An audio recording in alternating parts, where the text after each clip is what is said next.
안녕하세요. 저는 올해 30대 중반이 된 여자입니다. 제 인생에서 제일 잘한 일이 바로 지금의 남편과 결혼한 일이라고 당당하게 말하는데 그 이유가 바로 시부모님 때문이에요. 아마 시부모님이 아니었다면 저는 평생을 외롭고 쓸쓸하게 보냈을 겁니다. 다들 시댁살이라고 하면 시부모님과의 갈등을 많이 생각하실 텐데 저는 오늘 행복한 시댁살이 이야기를 하려고 해요. 저는 어렸을 때부터 아주 평범한 집안에서 자랐어요. 경제적으로 그렇게 풍요롭지도 않았고 외동딸이지만 부모님의 사랑도 많이 받고 살지 않았습니다. 얼굴도 평범하게 생겼고 공부도 평범하게 해서 어딜 가나 항상 중간만 했죠. 평생 튀지 않게 혼자서 열심히 살았던 겁니다. 고등학교를 졸업하고 집안이 잘 살지 않으니까 대학은 사치였고 바로 일자리를 구해야 했죠. 저는 많은 건 안 바랬고 월급만 제때제때 주는 일을 하고 싶었는데 제가 공부를 잘했던 것도 아니고 집안이 좋은 것도 아니니 생각 외로 별로 좋지 않은 직장에 취업하게 되더군요. 그래도 직장이 생기고 드디어 나 혼자 돈을 벌어서 독립할 수 있다는 생각에 정말 악착같이 일을 했습니다. 그렇게 평범한 인생을 살아가고 있을 어느 날 저희 집안에 아주 큰 사건이 생기고 말았어요. 바로 뺑소니 사건입니다. 저희 집에서 아빠와 저만 일을 하고 있었고 엄마는 집에서 집안일을 하고 있었어요. 그날도 여느 날과 다름없이 시장에 반찬거리를 사러 나갔다가 횡단보도를 건너는데 한 차가 신호를 무시하고 달렸고 횡단보도를 건너는 저희 엄마를 치고 말았습니다. 그런데 더 심각한 건 그 사고로 저희 엄마는 두 다리를 잃게 되었어요. 사고는 뉴스에 나올 만큼 큰 사고였는데 더 놀라운 건 그 사람은 사람을 치고도 차를 끌고 도망갔죠. 알고 보니 술을 5병이나 마신 음주운전자였고 자기가 사람을 쳤는지도 모르는 아주 나쁜 사람이더라고요. 저는 그날 일을 하고 있었는데 갑자기 모르는 번호로 전화가 와서 업무 중에는 전화를 받을 수 없으니 거절했어요. 그런데 그 뒤로 20통이나 더 왔습니다. 그래서 점심시간에 그 번호 다시 전화를 걸어보니 김순자 씨 자녀분 되시죠? 왜 이렇게 전화를 안 받으세요? 지금 김순자 씨 크게 다치셨으니 얼른 병원으로 오세요. 라고 하는 겁니다. 저는 그 말을 듣고 갑자기 머리가 새하얘지면서 아무 생각도 나지 않았고 심장이 엄청 빠르게 뛰더라고요. 오늘 아침까지만 해도 멀쩡히 나랑 인사를 나누던 엄마가 도대체 무슨 큰일이 생겼길래 병원에서 이렇게 급하게 전화가 오는 건지 저는 당장 반차를 내고 급하게 병원으로 달려갔습니다. 병원 가는 내내 엄마를 잃을까 두려운 마음에 눈물이 주룩주룩 흘렀고 너무 무서워서 아빠한테 전화를 해봤지만 아빠는 전화를 받지 않더라고요. 눈에 초점이 없는 채로 병원으로 가서 저희 엄마 이름을 말하니까 지금 수술 중이라고 했습니다. 안내받은 수술실 앞으로 가니 아빠가 고개를 떨군 채 초점 없는 눈으로 앉아 계시더라고요. 그러면서 어떻게 된 일인지 저에게 말씀을 해주셨습니다. 저는 너무 화가 나고 억울해서 눈물만 엄청 흘렸죠.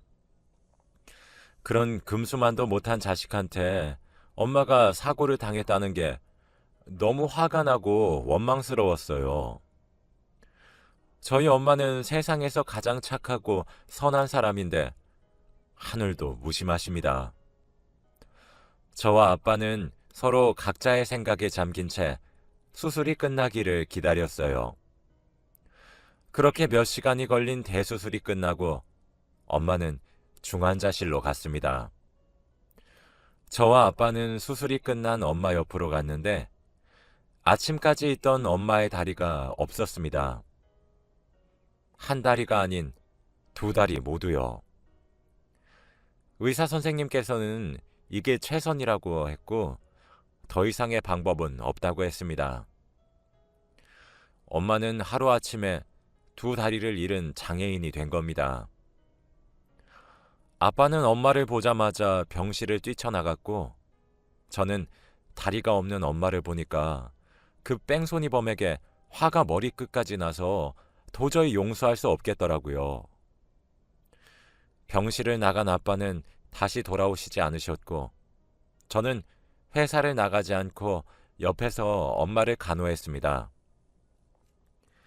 그 며칠 동안 뺑소니범은 저희에게 사과 한마디 없었는데 경찰에게 들어보니 그 사람이 음주를 많이 해서 기억이 안 난다고만 반복했고 결국 징역 5년밖에 선고를 받지 못했다고 하더라고요. 한 사람의 인생을 이렇게 짓밟은 사람이 어떻게 5년만 살다가 나오나요? 평소에 산책도 자주 하고 걸어 다니는 걸 좋아하는 저희 엄마는 걷는 행복을 평생 누리지 못하게 되었는데 말이죠. 저는 그 뺑소니범이 감옥에 들어갈 때까지 얼굴 한번 보지 못했습니다. 그동안 저희 엄마도 깨어나고 재활치료도 받았어요. 엄마는 일어나자마자 두 다리가 없는 자신을 보고 눈물을 하루 종일 흘리셨고 저는 그런 엄마 옆에서 평생 도와주겠다고 결심했어요. 그런데 그동안 아빠는 단 한 번도 엄마와 저 옆에 나타나지 않았습니다. 전화와 문자를 해도 답장이 없었고 제가 집으로 가니 아빠는 술만 먹고 계시더라고요. 아마 엄마가 그렇게 된 게 아직은 받아들이기 힘드신 것 같았습니다. 그리고 엄마는 재활치료도 열심히 받았고 휠체어를 이제 잘 사용할 수 있게 되어서 퇴원을 하고 집으로 돌아왔어요. 저희 집은 엘리베이터가 없고 계단밖에 없어서 엄마를 데리고 올라가기 너무 힘들었지만 그래도 몇 달 만에 집에 가는 엄마가 행복해 보여서 저는 꾹 참고 엄마를 업고 집으로 데려갔죠. 저는 이제 그날부터 다시 예전처럼 평범한 가족이 될 줄 알았습니다. 그런데 이건 제 착각이었나 봐요. 그날부터 저희 아빠의 가정폭력이 시작되었거든요. 아빠는 술만 먹으면 괴물로 돌변하셨습니다. 그런데 아빠는 술을 먹지 않으실 때에는 평범한 남편이었어요. 시간이 지날수록 아빠의 알코올 중독 증세는 더 심해졌고 술이 없으면 일상생활이 불가능할 정도였습니다. 그래서 직장에서도 쫓겨나고 하루 종일 집에 박혀서 술만 먹었죠. 엄마는 도저히 참을 수 없어서 아빠와 이혼을 했고 저와 둘이서 살게 되었어요. 저는 그때 깨달았습니다. 평생 결혼도 할 수 없을 것이고 엄마 뒷바라지만 하고 살아야 되겠다고요. 제가 결혼을 하고 가정을 꾸리면 혼자서 외롭게 지낼 엄마가 걱정되었고 평생 동안 불행 속에 사셨던 저희 엄마가 너무 불쌍했습니다. 그래서 엄마를 위해 돈을 벌고 그 돈을 엄마를 위해서만 썼어요. 그런데 그때 한 남자가 나타났습니다. 얼굴도 괜찮고 능력도 성격도 괜찮은 남자였죠. 그 사람을 만나면서 처음 결혼에 대해 생각해 본 것 같아요. 평생 제 인생에서 결혼은 없을 것만 같았는데 그 사람을 보니 가정을 꾸리고 싶은 욕심이 생기더라고요. 엄마한테 몹쓸 짓인 건 알지만 나름대로 저도 지쳐 있었고 조금은 행복을 누리고 싶기도 했습니다. 착한 엄마는 혼자가 되는 게 두렵긴 하지만 딸이 행복하면 좋겠다며 자기 눈치 보지 말고 결혼을 하라고 했어요. 그 남자는 저희 엄마가 두 다리가 없어도 괜찮다고 한 아주 다정한 남자였습니다. 그런데 문제는 그 남자 집안의 부모님이었죠. 처음에는 좋게 말하시면서 결혼을 하지 않아주면 좋겠다고 말씀하셨고, 그 남자는 부모님의 반대를 무릅쓰고 결혼을 진행하자고 하더라고요. 저희가 뜻을 굽힐 생각이 없으니 저에게 찾아오셔서 돈다발을 주시며 우리 아이 인생 망칠 생각하지 말고 제발 결혼 포기해 주세요. 라고 부탁하셨습니다. 저는 이 상황이 도저히 납득이 되지 않았고 이유를 물어도 대답이 없으시더라고요.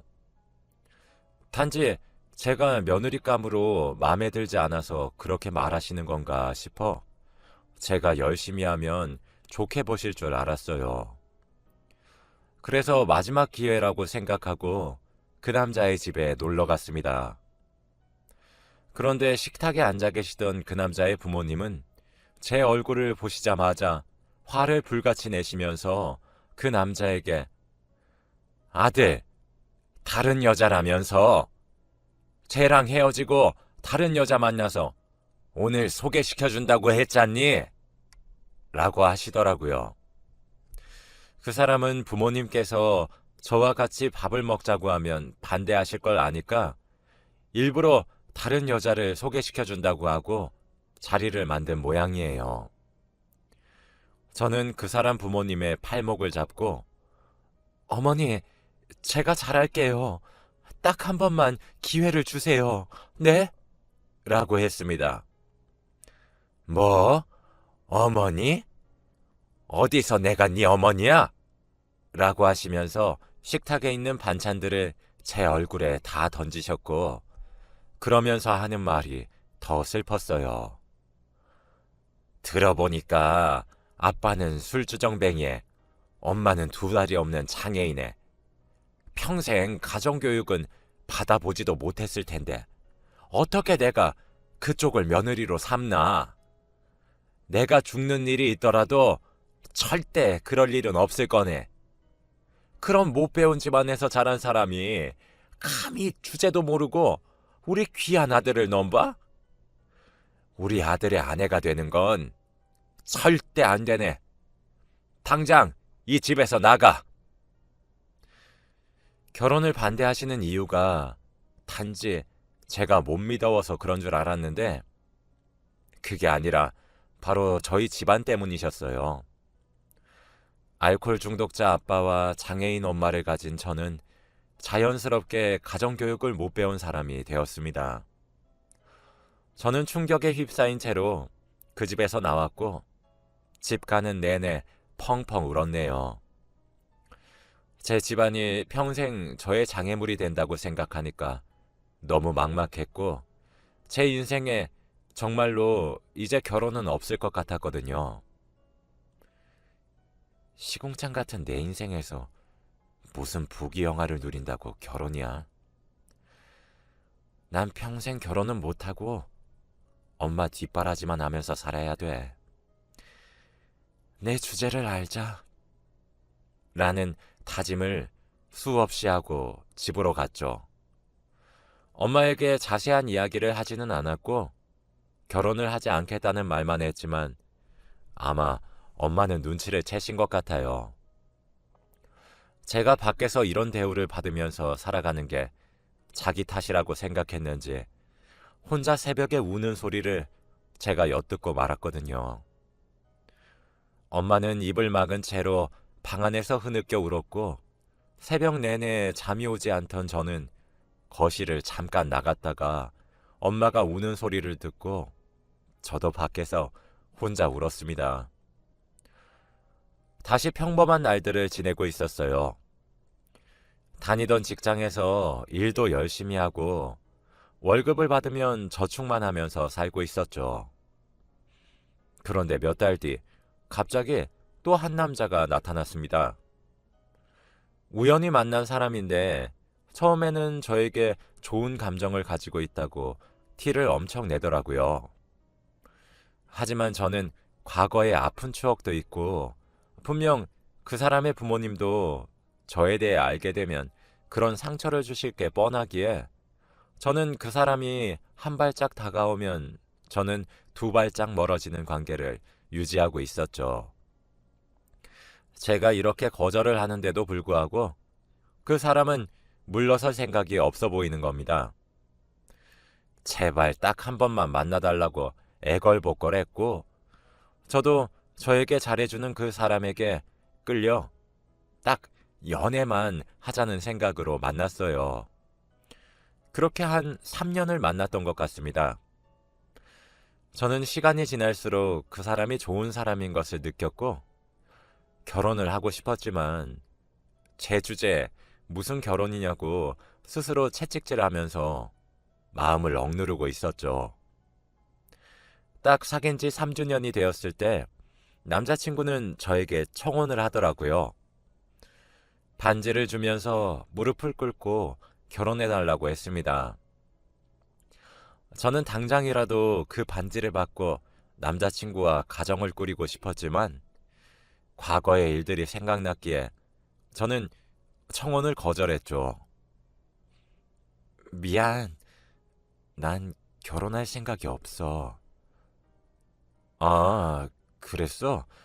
미안, 내가 너무 섣부른 판단을 했네. 나중에 생각 바뀌면 말해줘. 아니, 난 생각 바뀔 일 없어.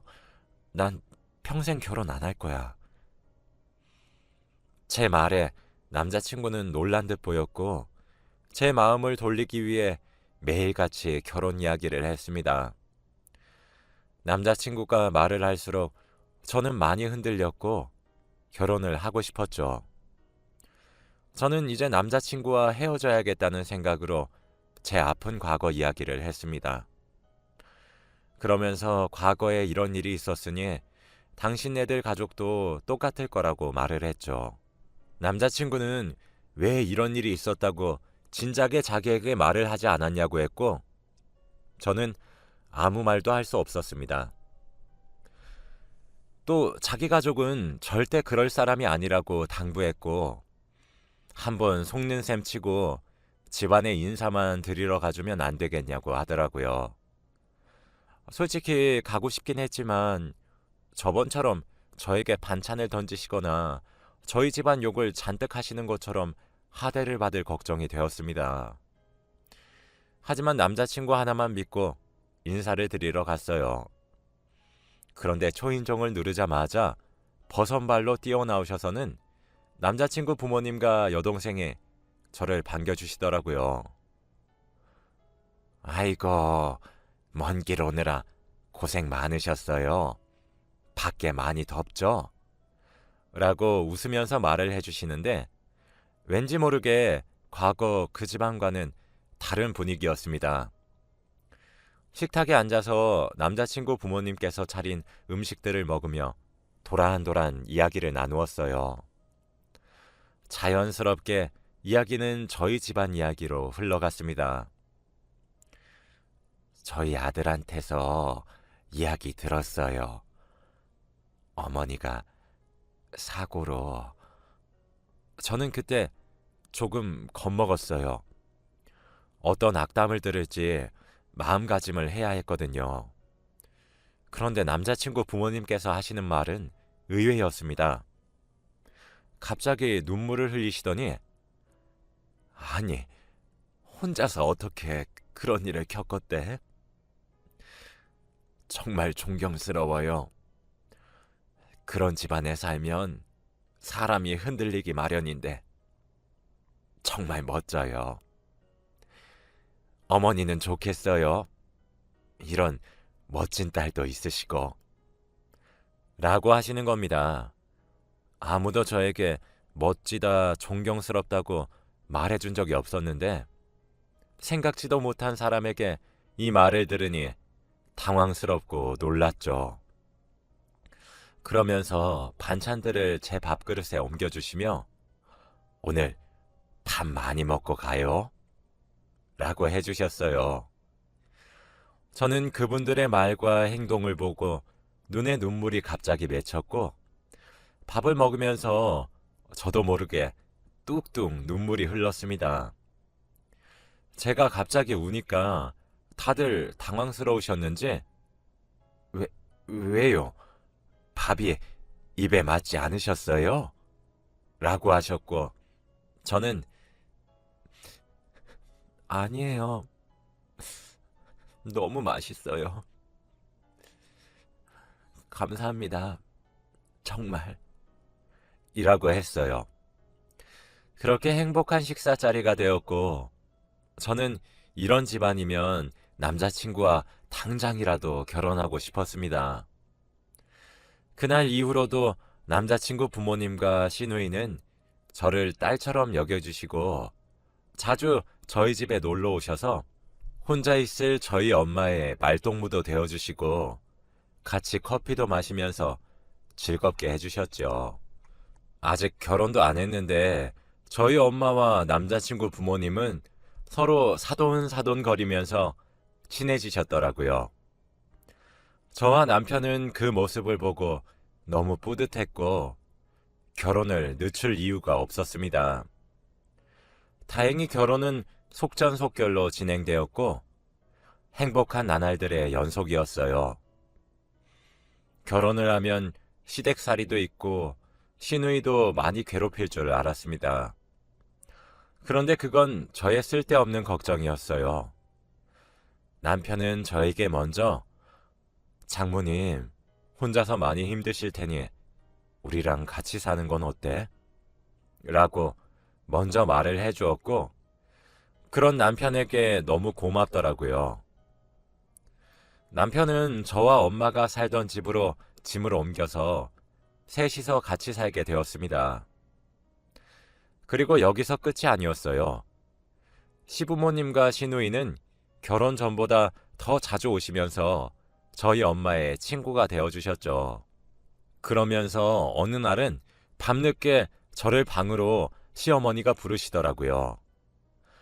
혹시 제가 잘못한 거라도 있나 싶어서 겁을 잔뜩 먹고 따라 들어갔습니다. 그런데 갑자기 시어머니는 두 손으로 제 손을 덥석 잡으시고는 며느라, 친구 만들어줘서 너무 고마워. 나이를 먹으니까 친구들도 다 떠나가고 혼자서 너무 외롭고 힘들었는데 사돈 같은 좋은 사람 인연으로 만나서 너무 요즘 행복하다. 네가 우리 집에 들어온 게 아주 행운이야.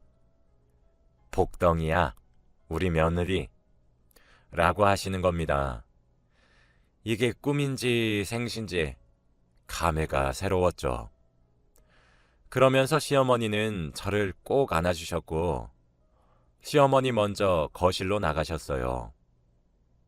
저는 뒤늦게 방문을 열고 거실로 나가니 엄마가 해맑게 웃고 있더라고요.